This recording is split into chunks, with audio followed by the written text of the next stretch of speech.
Sometimes you don't get a clean blueprint when you're trying to develop a property. Sometimes you get standing water, missing permits, or a one-woman building department juggling everything. This minisode picks up again with Craig.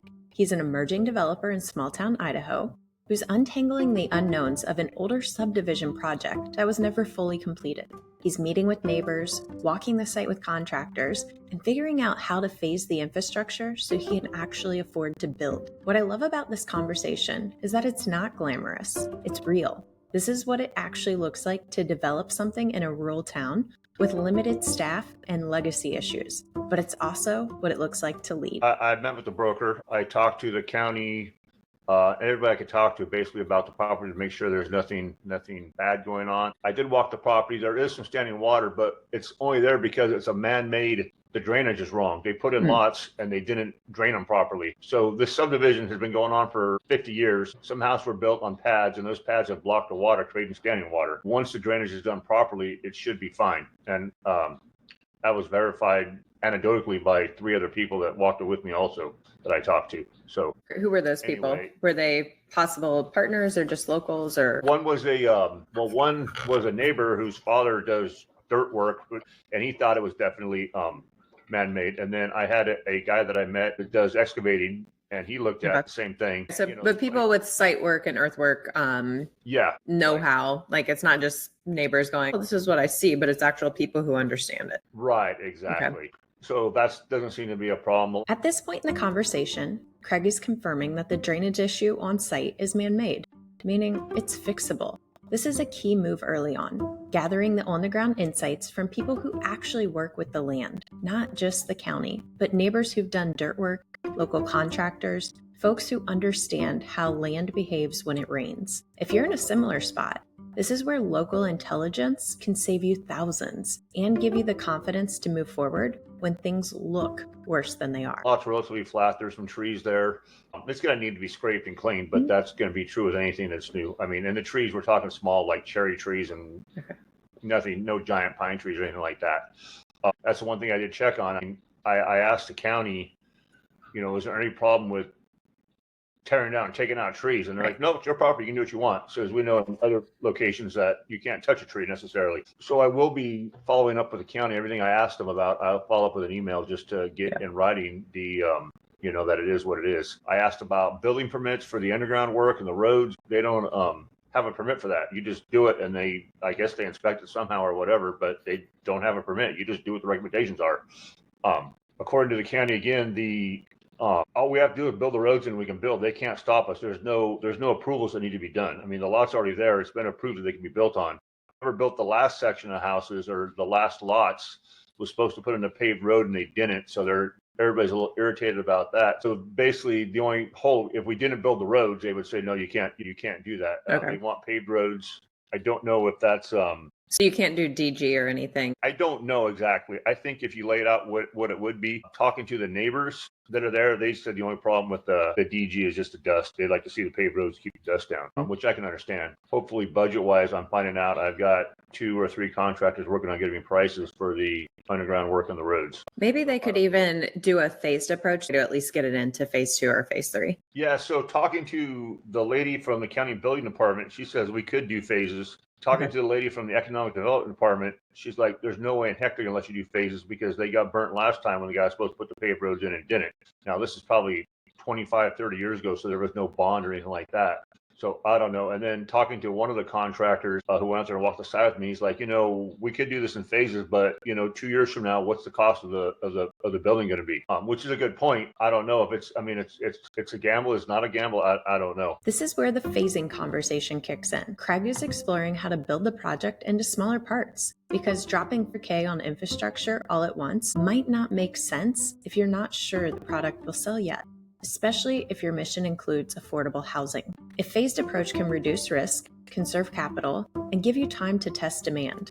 But it also means you have to navigate the evolving costs and keep momentum alive across multiple years. That's the trade-off. There's no perfect answer, but Craig's at least asking the right questions here. I don't know that I would worry about the building cost as much as, do you have all the capital? Is the concept proven? Like, if there's any doubt on that, then it might be worth phasing just to be like, hey, let's prove the concept versus spending the full amount of the money. Which based on that, what type of, and talking to the brokers, what do you think you would build on those now? Well, it's still going to be a 3-bedroom, 2-bath house to sell, and then duplexes to keep or possibly sell. Ideally, you keep them. I talked to 5 people, says we need more rentals, we need duplexes, and that's just talking to locals in the community. Again, I'm not sure how those sell to the average person, but if we could keep 5, that's awesome. How we finance that in the end, I don't know. That's what I'm trying to figure that out now. So to get in this thing, if we could phase it, so the rough estimate I got when they brought the project to me was $500,000 for the infrastructure. That's paved roads, sewer, water. It doesn't include electrical. They're going to use the same trench still, so I don't know what the electrical is. It's not going to be $500,000. I'm sure of that. I'm figuring if we could do 2 phases, because there's basically 2 streets that got to get built. Say the first street costs you $300,000, the second street costs you $200,000.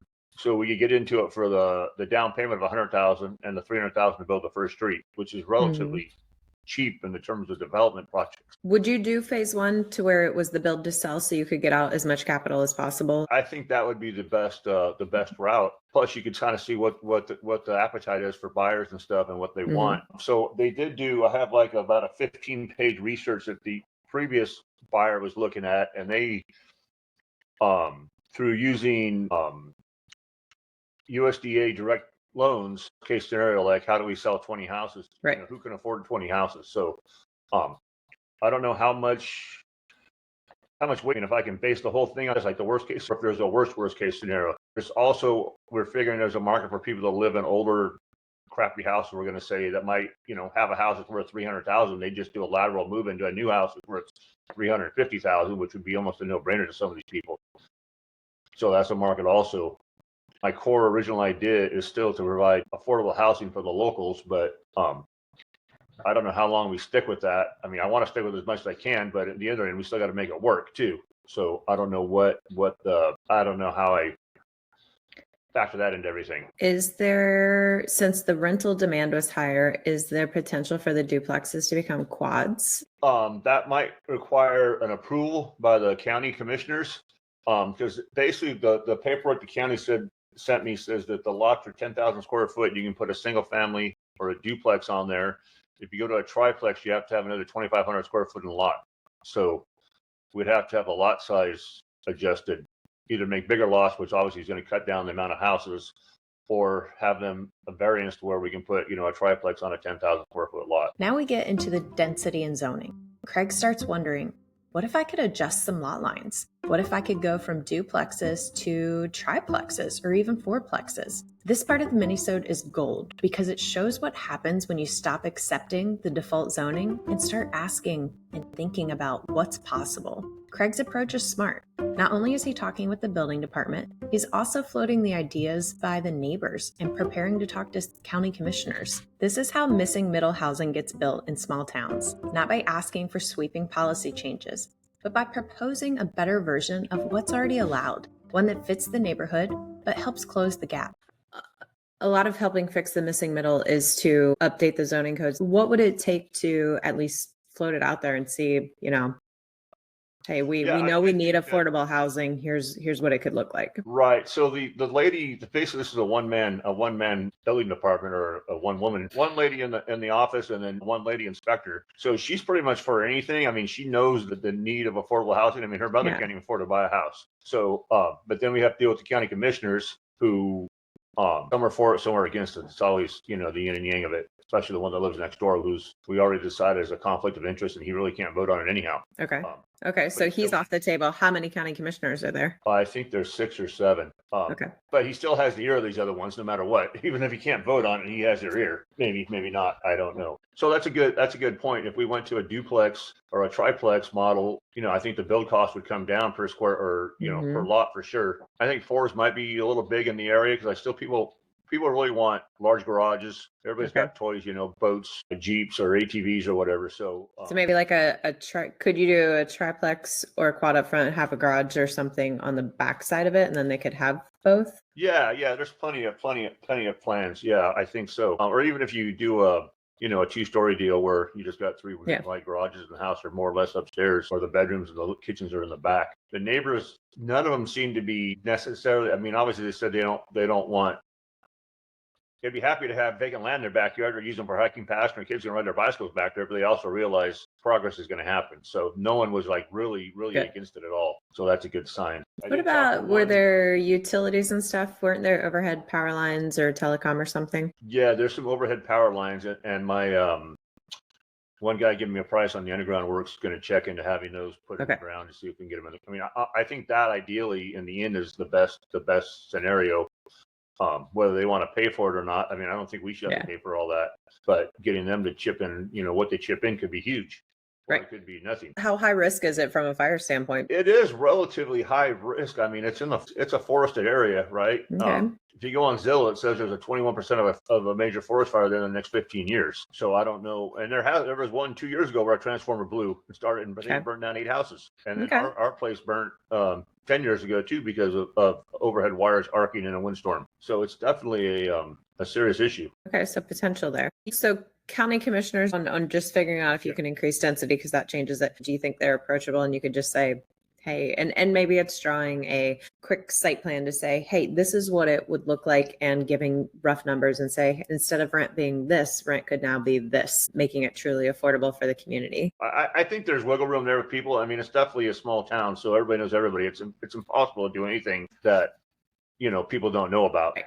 Yeah. So maybe it's, hey, I really want this to be affordable housing. If we do this, it's pushing it up to market rents. If there was a way to increase the density and then kind of let them float that around there. Yeah, that's a good point. That's something I'll have to talk to them about. I don't see why not. The broker says actually you only have to have 5,700 square foot to build a house, lot size or something like that. But then again, that might be for a single house, and it would still put us above if they wanted 5,700 feet per unit. That wouldn't work for a triplex either, like sticking with the existing rules. But is there any benefit to looking at merging lots and saying, hey, we're going to merge these lots, and instead of building 5 duplexes for 10 units, we're going to merge all the lots and make it more of a apartment complex, but a small one, and do 20 units? I think the neighbors would kind of balk on that. I mean, they still want to be a family, even the triplexes, they might balk a little bit, but it's still, again, if it's what's needed. So I don't know. I mean, I still think